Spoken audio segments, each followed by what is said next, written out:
G university BA ഹിസ്റ്ററിയിലെ researching the past എന്ന വിഷയത്തിലെ ക്വസ്റ്റ്യൻ പേപ്പർ സോൾവ് ചെയ്യായിരുന്നു നമ്മൾ.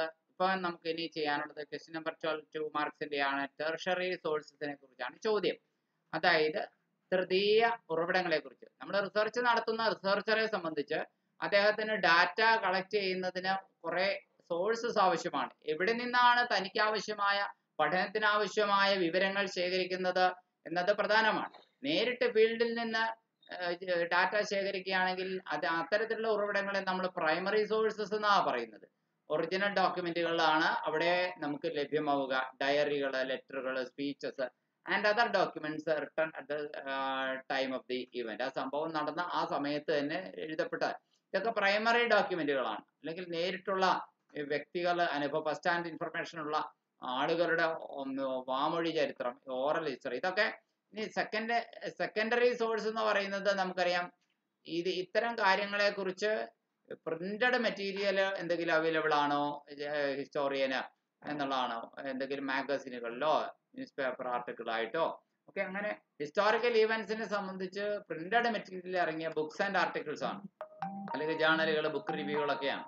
എന്നാൽ ഇത് രണ്ടും അല്ല ടെർഷറി സോഴ്സസ് എന്ന് പറയുന്നത്. നമ്മുടെ ചോദ്യം ടെർഷറി സോഴ്സസ് ആണ്. പ്രൈമറി സോഴ്സസിനെ കുറിച്ച് ക്വസ്റ്റ്യൻ വരാൻ പാടില്ല എന്നില്ല, സെക്കൻഡറി സോഴ്സസിനെ കുറിച്ച് ക്വസ്റ്റ്യൻ വരാൻ പാടില്ല എന്നില്ല. പക്ഷെ നമ്മുടെ ഈ ചോദ്യം, the current question is regarding tertiary sources. അതുകൊണ്ട് ടെർഷറി സോഴ്സസ് എന്താണെന്ന് മാത്രം പറഞ്ഞു പോയാൽ മതി. Tertiary sources are A type of secondary source that provide A further layer of interpretation and analysis. Secondary സോഴ്സിന്റെ തന്നെ വേറൊരു വിഭാഗമാണെന്ന് പറയുന്നത്. കാരണം സെക്കൻഡറി സോഴ്സ് എന്താണ്?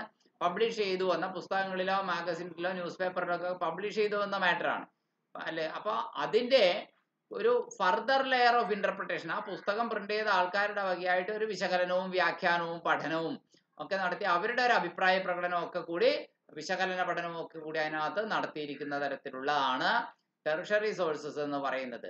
പലപ്പോഴും they often synthesize information from different books and articles. അതായത് മൾട്ടിപ്പിൾ സെക്കൻഡറി സോഴ്സസ്, ഒന്നിലേറെ secondary sources അവിടെ നോക്കിയിട്ട് പല പല പുസ്തകങ്ങളിൽ നിന്ന് വിവരങ്ങൾ ശേഖരിച്ച് ആ ക്രോഡീകരിച്ച് അവയൊക്കെ വളരെ ചിട്ടയോടുകൂടി തരംതിരിച്ച് വിശകലനം ചെയ്ത് അവരുടെ വക ഒരു പഠനം നടത്തി. അപ്പോൾ എന്നാൽ പുതിയതായി അവരൊന്നും കണ്ടെത്തുന്നില്ല. പല പല പുസ്തകങ്ങൾ ഇതിനകം പ്രിന്റ് ചെയ്ത് കഴിഞ്ഞ സെക്കൻഡറി സോഴ്സസിനെ ഒന്ന് കൂട്ടിച്ചേർത്ത് വെക്കുന്നു. പല പുസ്തകങ്ങളിൽ നിന്നുള്ള ആർട്ടിക്കിളുകളും കാര്യങ്ങളും വിശദാംശങ്ങളും ഒക്കെ എടുത്ത് ഒന്നുകൂടെ ശാസ്ത്രീയമായി ചിട്ടപ്പെടുത്തി വെക്കുന്നു. ഇതാണ്. അപ്പോൾ കുറച്ചും കൂടെ പഠനം എളുപ്പമായി അങ്ങനെ ശാസ്ത്രീയമായി ചിട്ടപ്പെടുത്തുമ്പോൾ. പലയിടത്തുനിന്ന് ചേർത്ത വിവരങ്ങൾ ഒരുമിച്ച് ചേർക്കുമ്പോൾ കിട്ടുന്ന ഒരു അഡ്വാൻറ്റേജ് ഉണ്ടല്ലോ, മെച്ചമുണ്ടല്ലോ. അതാണ് അതുകൊണ്ട് ഇവയെ ടെർഷറി സോഴ്സസ് എന്ന് പറയുന്നത്. ഇത് സെക്കൻഡറി സോഴ്സും അല്ല. സെക്കൻഡറി സോഴ്സുകൾ കുറേ സെക്കൻഡറി സോഴ്സുകൾ ഒരുമിച്ച് ചേർത്ത് ഒരു പുതിയ ബുക്ക് പ്രിന്റ് ചെയ്യുന്നതാണ്. അപ്പോൾ അങ്ങനെയുള്ളപ്പോൾ it provides a broad overview or introduction to a historical topic. ഒരു ഹിസ്റ്റോറിക്കൽ ടോപ്പിക്കിനെ സംബന്ധിച്ച് വളരെ വിശാലമായ ഒരു കാഴ്ചപ്പാട് അല്ലെങ്കിൽ അവതരണം നമുക്ക് നൽകാനായിട്ട് സാധിക്കുന്നു എന്നുള്ളതാണ്. സെക്കൻഡറി സോഴ്സസിന് എക്സാമ്പിൾസ്, ടെർഷറി സോഴ്സസിന് എക്സാമ്പിൾസ് എൻസൈക്ലോപീഡിയകൾ അങ്ങനെയാണ്. ജനറൽ ഓർ സ്പെഷ്യലൈസ്ഡ് എൻസൈക്ലോപീഡിയകളൊക്കെ ഉണ്ട്. അതായത് encyclopedia Britannica, encyclopedia of American history, അങ്ങനെയുള്ളതൊക്കെ അതിൻ്റെയൊക്കെ എൻസൈക്ലോപീഡിയ ഉണ്ട്. ഒരു സ്പെഷ്യൽ, അത് എൻസൈക്ലോപീഡിയ ഓഫ് അമേരിക്കൻ ഹിസ്റ്ററി എന്നൊക്കെ അമേരിക്കൻ ഹിസ്റ്ററിയെ കുറിച്ച് മാത്രമുള്ള ഒരു എൻസൈക്ലോപീഡിയയാണ്. അപ്പോൾ അത് സ്പെഷ്യലൈസ്ഡ് ആയിട്ടുള്ള എൻസൈക്ലോപീഡിയ. ഇനി ഡിക്ഷണറികൾ പലതും, ഹിസ്റ്റോറിക്കൽ ഡിക്ഷണറികളുണ്ട്, like the dictionary of American ഹിസ്റ്ററിയൊക്കെ. ഇനി ടെക്സ്റ്റ് ബുക്സ് ഉണ്ട്, സർവേ ടെക്സ്റ്റ് ബുക്സ് ഉണ്ട്, such as a history of the world in 100 objects ഉണ്ട്. ലോകത്തിന്റെ ചരിത്രം, പക്ഷേ എല്ലാ കാര്യങ്ങളിലുമില്ല, 100 ഒബ്ജക്ട്സിന്റെ കാര്യത്തിൽ മാത്രം ഒരു ചരിത്രം. ഹാൻഡ് ബുക്കുകൾ, കോംപ്രഹെൻസീവ് ഹാൻഡ് ബുക്കുകളുണ്ട്. ഇതൊക്കെ സെക്കൻഡറി സോഴ്സസിന് എക്സാമ്പിളാണ്. Handbook of American history or the Cambridge history of world.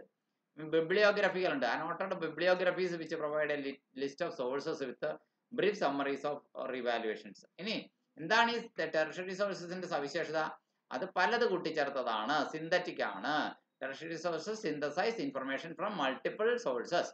രണ്ടാമത്തേത് ഇന്റർപ്രിറ്റീവ് ആണ്. അതിനകത്ത് അവർ പലതിൽ നിന്ന് ശേഖരിച്ച വിവരങ്ങളുടെ അടിസ്ഥാനത്തിൽ ഒരു വ്യാഖ്യാനം പറയുന്നത്. ദേ provide an interpretation or analysis of their own. ഇനി ജനറൽ ആണ്, അതായത് പൊതുവേ ഉള്ള സാമാന്യ ആശയങ്ങൾ മാത്രം അവതരിപ്പിക്കാനാണ് അവയ്ക്ക് കഴിയുന്നുള്ളൂ. ഡെറിവേറ്റീവ് ആണ്.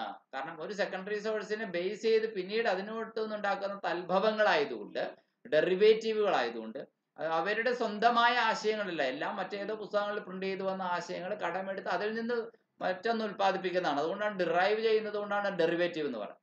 ഇനി ഇവയ്ക്ക് പരിമിതികളുണ്ട്. Lack of originality. ഇങ്ങനെയുള്ള റിസർച്ച് മെറ്റീരിയലിന് ഒറിജിനാലിറ്റി ഉണ്ടാവില്ല. Tertiary sources often lack original research. അതായത് സ്വന്തമായി നമ്മൾ ഫീൽഡിൽ പോയി വിവരം ശേഖരിക്കുന്നതിന്റെ ആ നന്മ ഇതിൽ ലഭിക്കില്ല. കാരണം ഇത് സെക്കൻഡറി സോഴ്സും അല്ല. സെക്കൻഡറി സോഴ്സിൽ തന്നെ പ്രൈമറി സോഴ്സിൽ നിന്ന് കണ്ടെത്തി പ്രിന്റ് ചെയ്തെടുക്കുന്നതാണ്. ആ പ്രിന്റ് ചെയ്തെടുത്ത പല പുസ്തകങ്ങളിൽ നിന്ന് ചേർത്ത വിവരങ്ങൾ കൂട്ടിച്ചേർത്തുണ്ടാക്കുന്ന ടെർഷ്യറി സോഴ്സിന് തീർച്ചയായിട്ടും ഒറിജിനാലിറ്റി നല്ല കുറവുണ്ടാവും. രണ്ടാമത്തെ പോരായ്മ എന്ന് പറയുന്നത് ഡിപ്പെൻഡൻസ് ഓൺ സെക്കൻഡറി സോഴ്സ്. ഇത് എന്തിനെ ആശ്രയിക്കുന്നത്? സെക്കൻഡറി സോഴ്സിനെ ആശ്രയിക്കുന്നത്. സെക്കൻഡറി സോഴ്സുകളിൽ തെറ്റുകളുണ്ടെങ്കിൽ ആ തെറ്റ് അതേപടി ഇതിലേക്കും കയറും, ടെർഷ്യറി സോഴ്സിലും കയറും, യാതൊരു സംശയമില്ല. ഇനി ജനറലൈസേഷൻ ആണ്. Tertiary sources may oversimplify complex historical issues. പലപ്പോഴും ഒരു സങ്കീർണമായ ചരിത്ര പ്രശ്നങ്ങളെയൊക്കെ ഓവർ സിംപ്ലിഫൈ ചെയ്ത് വെറുതെ നിസാര മട്ടിൽ അവതരിപ്പിച്ച് കളഞ്ഞിരിക്കും. ഇതൊക്കെ അതിന്റെ പോരായ്മകളാണ്. When using tertiary sources historical റിസർച്ചിൽ നമ്മൾ ടെർഷ്യറി സോഴ്സിനെ ആശ്രയിക്കുമ്പോൾ it is essential to evaluate their credibility, reliability and limitation. അതിന്റെ വിശ്വസനീയത, ആശ്രയത്വം, ഇതിന്റെ പരിമിതി, ഇതൊക്കെ നമ്മൾ ശരിക്കും മൂല്യനിർണ്ണയം ചെയ്തിട്ട് വേണം അതിനെ എടുക്കണോ വേണ്ടത് തീരുമാനിക്കാം. നമ്മുടെ 2 മാർക്ക് ക്വസ്റ്റ്യൻസ് 12 കഴിഞ്ഞു. ഈ 12 ഏതെങ്കിലും 8 എണ്ണമാണല്ലോ എഴുതേണ്ടത്. നമുക്ക് പാർട്ട് ബിയിലെ ചോദ്യമാണ് ക്വസ്റ്റ്യൻ പേപ്പറിൽ. പാർട്ട് ബിയിൽ ഏതെങ്കിലും 6 എണ്ണം എഴുതിയാൽ മതി. ഒരെണ്ണത്തിന് 5 മാർക്ക്, അങ്ങനെയാണ്. അപ്പോൾ നമുക്ക് ആ 13ാമത്തെ ചോദ്യം നോക്കാം. Describe the importance of grouping of articles into different categories.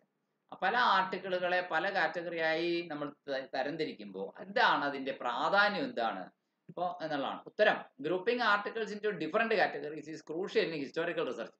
ചരിത്ര ഗവേഷണത്തിൽ ഇത് വളരെ നിർണായകമാണ്. ക്രൂഷ്യൽ എന്ന് പറയുന്നത് നിർണായകമാണ്. ഫോർ സെവറൽ റീസൺസ്, പല കാരണങ്ങളാൽ ഇത് നിർണായകമാണ്. കാരണം ഇറ്റ് ഫെസിലിറ്റേറ്റ്സ് ഓർഗനൈസേഷൻ. ഇത് ക്രമീകരണത്തിന് എളുപ്പമാക്കുന്നു.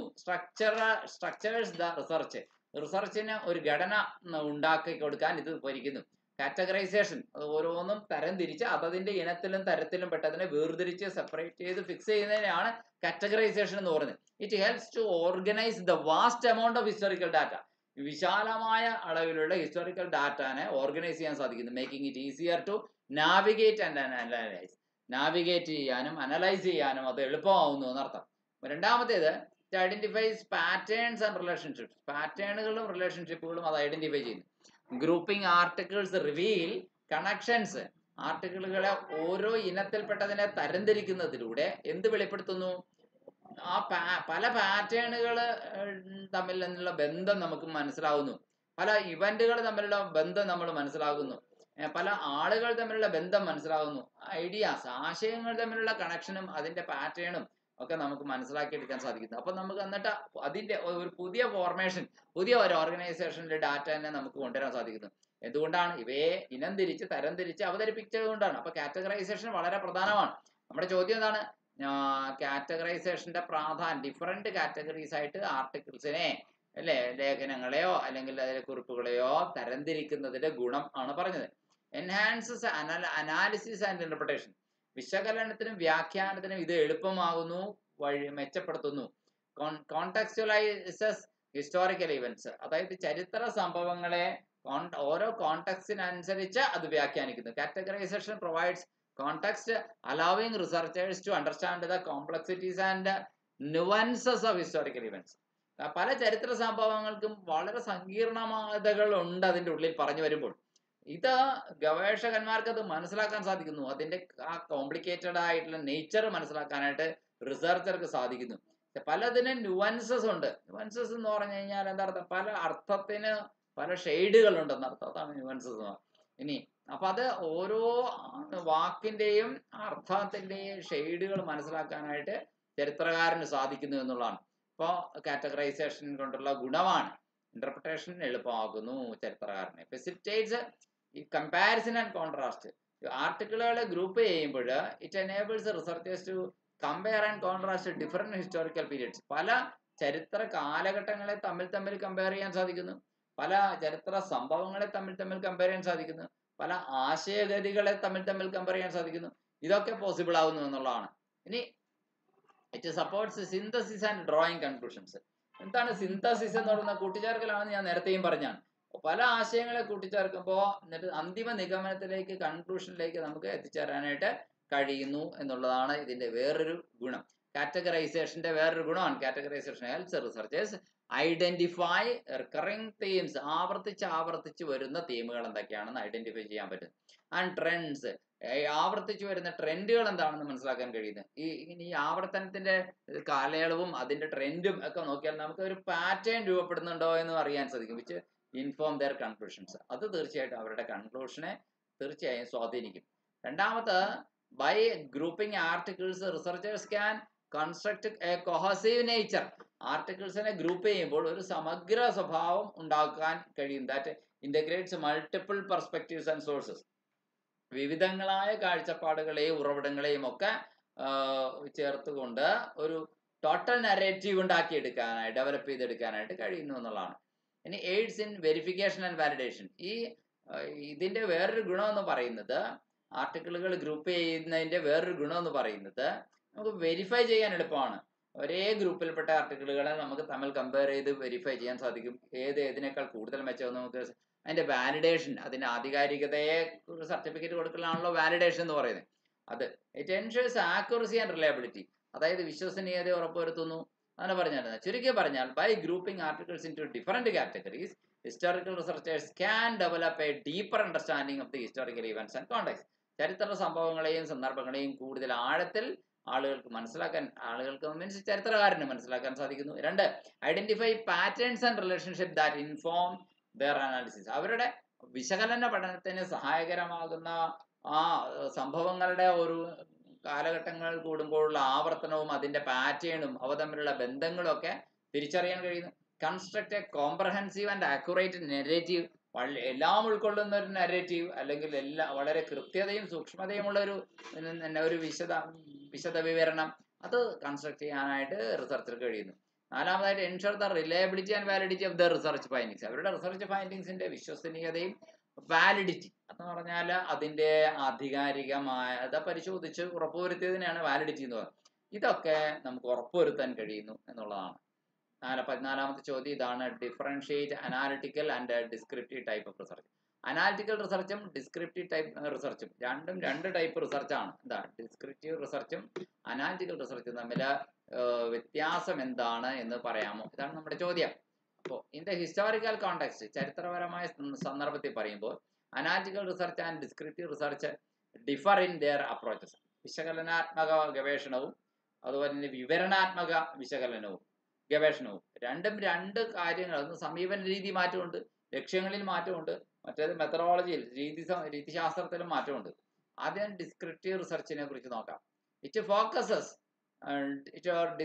ഫോക്കസ് എവിടെയായിരുന്നു? ഡിസ്ക്രിപ്റ്റീവ് റിസർച്ചിന്റെ ഫോക്കസ് എന്ന് പറയുന്നത് ഹിസ്റ്റോറിക്കൽ ഇവന്റ്സ്, പീപ്പിള്, ഫിനോമിന, അതിനെ ഡീറ്റെയിൽ ആയിട്ട് ചരിത്ര സംഭവങ്ങൾ, ആളുകൾ, പ്രതിഭാസങ്ങൾ, അതിനെ വിശദമായി ചർച്ച ചെയ്യലാണ്, ഡിസ്ക്രൈബ് ചെയ്യലാണ്. രണ്ടാമത്തത് അതിന്റെ ലക്ഷ്യം എന്ന് പറയുന്നത്, ഡിസ്ക്രിപ്റ്റീവ് റിസർച്ചിന്റെ ലക്ഷ്യം എന്ന് പറയുന്നത് provide A comprehensive and accurate account of what happened. എന്താണ് സംഭവിച്ചത് എന്നതിനെ സംബന്ധിച്ച് വളരെ സമഗ്രവും കൃത്യതയുമുള്ള ഒരു വിവരണം നൽകുക എന്നതാണ് ഡിസ്ക്രിപ്റ്റീവ് റിസർച്ചിന്റെ പ്രത്യേകത. മൂന്നാമത് ഡിസ്ക്രിപ്റ്റീവ് റിസർച്ചിന്റെ പ്രത്യേകത അതിന് സ്വീകരിക്കുന്ന രീതിശാസ്ത്രമാണ്. അത് എങ്ങനെയാണ് ചെയ്യണം എന്നുള്ളതിന്റെ മെത്തഡോളജിയാണ്. ടിപ്പിക്കലി സാധാരണഗതിയിൽ it involves collecting and synthesising primary and secondary sources to create a narrative. Primary റിസോഴ്സസിനെയും സെക്കൻഡറി സോഴ്സസിനെയും സിന്തസൈസ് ചെയ്തുകൊണ്ട് ഒരു നാരറ്റീവ് ഉണ്ടാക്കുന്നു. നാലാമതായിട്ട് അനാലിസിസ് ആണ്. Limited to organising and presenting data organise ചെയ്യുന്നത് എങ്ങനെ, ഡാറ്റ പ്രസന്റ് ചെയ്യുന്നത് എങ്ങനെ എന്നതിനെ സംബന്ധിച്ചാണ് analysing. In a clear and concise manner, വളരെ ക്ലിയർ ആയിട്ടും കൺസൈസ് ആയിട്ട് സംക്ഷിപ്തമായിട്ടും നൽകാനായിട്ട് ഡിസ്ക്രിപ്റ്റീവ് റിസർച്ചിന് സാധിക്കും. Example, a historian writes a biography of the prominent historical figure. ഒരു ഹിസ്റ്റോറിയന് ഒരു പ്രോമിനന്റ് ആയിട്ടുള്ള ഹിസ്റ്റോറിക്കൽ ഫിഗറിന്റെ ബയോഗ്രഫി എഴുതുന്നു, describing their life events, achievements and impact. അവരുടെ ലൈഫ് ഇവന്റ്സും അച്ചീവ്മെന്റ്സും ഇമ്പാക്റ്റും എല്ലാം. ഇനി അനാലിറ്റിക്കൽ റിസർച്ച് എന്താണ്? അനാലിറ്റിക്കൽ റിസർച്ച് ഫോക്കസ് ചെയ്യുന്നത് ഡിസ്ക്രിപ്റ്റീവ് റിസർച്ചിലും അനാലിറ്റിക്കൽ റിസർച്ചും തമ്മിലുള്ള വ്യത്യാസമാണ് നമ്മൾ നോക്കുന്നത്. ഇത് അനാലിറ്റിക്കൽ റിസർച്ച് നമുക്ക് പേര് കേൾക്കുമ്പോൾ തന്നെ അറിയാം, അനലൈസ് ചെയ്യുക, വിശകലനം ചെയ്ത് പഠിക്കുക. It examines historical events, people or phenomena to identify patterns, relationship and underlying process. അവയെ തമ്മിൽ താരതമ്യം ചെയ്തുകൊണ്ട് പാറ്റേണുകൾ, അവ തമ്മിലുള്ള ബന്ധങ്ങൾ, അവയുടെ കാരണങ്ങളൊക്കെ വിശദീകരിച്ച് വിശകലനം ചെയ്ത് പഠിക്കാൻ സാധിക്കുന്നത്. രണ്ടാമത് ഇതിന്റെ ഗോളാണ്, ലക്ഷ്യമാണ് to interpret and explain the significance and meaning of historical events or phenomena. Historical events അല്ലെങ്കിൽ ഫിനോമിന അതിന്റെ സിഗ്നിഫിക്കൻസും മീനിങ്ങും മനസ്സിലാക്കാൻ സാധിക്കും.